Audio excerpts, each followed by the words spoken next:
wanna be. I am. I am.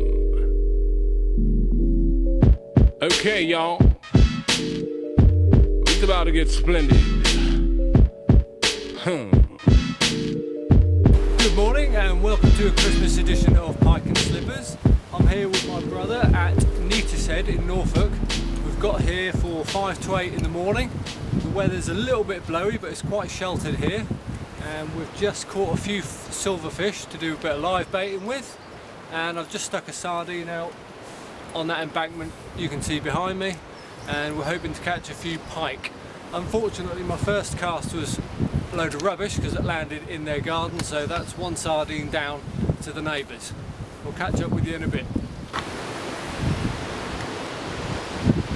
That's the beauty of Norfolk fishing. If you get here early enough, you beat the crowd, and with a venue that's as tight as this, you can't really afford to snooze, because if you snooze, you lose. Okay, y'all. It's about to get splendid.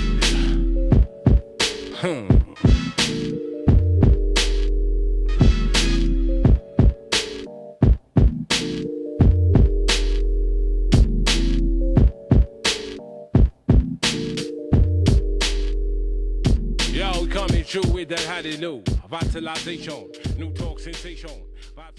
Well, that's the first hour done and dusted. No pike yet. We've seen some surface activity on the water. We're still bagging up on the old silverfish, and as I say, we've been joined by a gentleman that came down here about 8:30, and we'll see how we go from there. But nothing on the Esox front yet. Hear that? Yep. Same place as well. Yeah. Maybe that live bait will go, who knows? Well, we're into our third hour here at Neatishead, and despite the water temperature being around 8 to 10 degrees and the pike splashing on the surface of the water as we've just seen, we've had no takes so far, but I suspect that's because we're fishing dead baits on the bottom. We've got a live bait out in the middle, which might attract some attention, I don't know. So we're going to give this about another hour, wait until it brightens up a bit, and then move on somewhere else. Unfortunately, the problem we've got at the moment is the area that we're fishing is quite small, and the swim across from where we are is not really cut out for full rods. But all the activity that we've seen, which I suspect is from this pike that's cruising the surface, is over that far end. So what we're going to have to do is have a little bit of a game change and take some of the stuff and pop two rods, maybe one live and one dead, just in the mouth of the little bay there where this surface activity is. But unfortunately we may get tangled up if one decides to run, which is not ideal. Still, we're after a pike, and hopefully that's what we're going to get, so let's do it.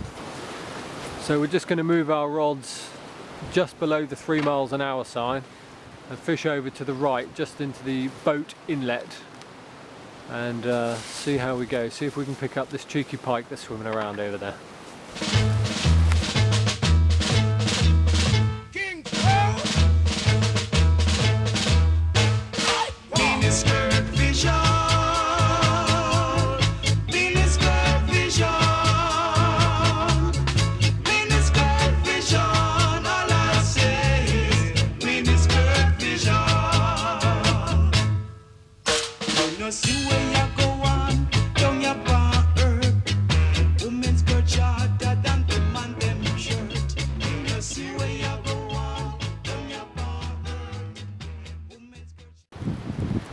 These kind gentlemen have just offered to offload my float, sardine and trace from that lovely lady's tree and garden, courtesy of my brother's wonderful casting skills.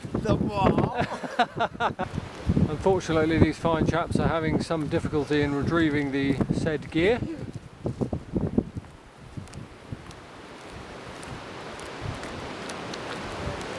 But they are making a sterling effort.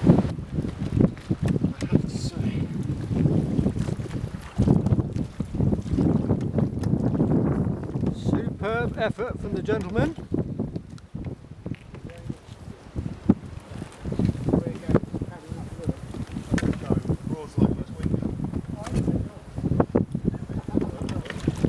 Cheers, boys. maybe somewhere, yeah. You're on a fishing port. Thank you very much. Thank you. Who's him? When you come back,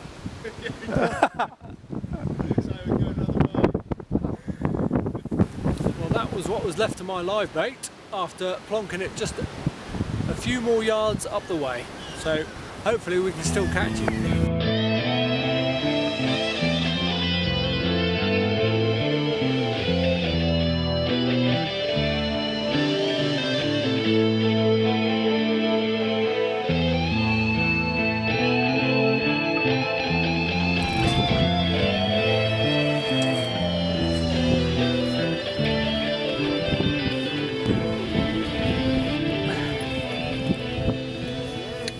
not a very big one. Is it a jack?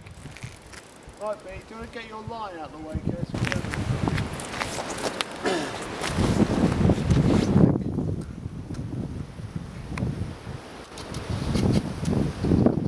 There we are, Norfolk Pike, number 1 for the 27th of December.